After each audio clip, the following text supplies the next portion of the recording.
হুগলির ধনিয়াখালীর প্রায় ৩০০ বছরেরও পুরনো প্রাচীনতম রথের দড়ি টান দেওয়া হয় বিকেল ৫টা নাগাদ। প্রথা মেনেই এই রথের দড়ির টান দেওয়া হয়। এই রথের দড়ি টান দেন হুগলির এমপি রচনা বন্দ্যোপাধ্যায়, সঙ্গে ছিলেন ধনিয়াখালীর বিধায়িকা অসীমা পাত্র। অন্যান্য রথের থেকে ধনিয়াখালীর রথ একটু অন্য, যদিও এই রথে জগন্নাথ, বলরাম, সুভদ্রা থাকে না। এই রথে গোপীনাথ এবং নন্দদুলাল এই রথে ওঠে। রথের দড়িতে টান দেয়া হয় বিকেল ৫টা নাগাদ। পুরানো প্রথা অনুযায়ী এই নিয়ম আজও চলে আসছে বলে জানান পুজো কমিটির এক সদস্য।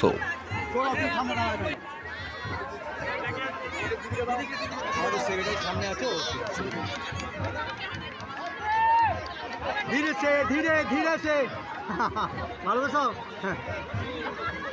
হ্যাঁ, হুড়োহুড়ি করবে না কেউ।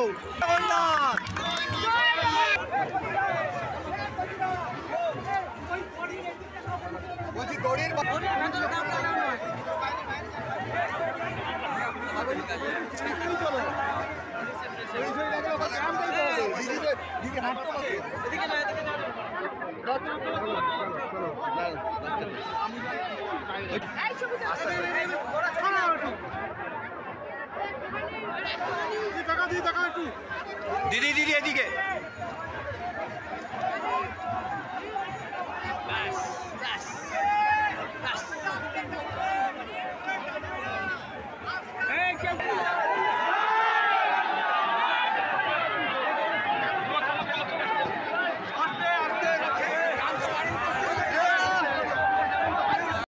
অভিনেত্রী ছিলেন, এই প্রথম মানে ভোটে জিতে সাধারণ মানুষের সঙ্গে দেখা করলেন, কেমন লাগছে? দিদি ভালো লাগছে, ভালো লাগছে।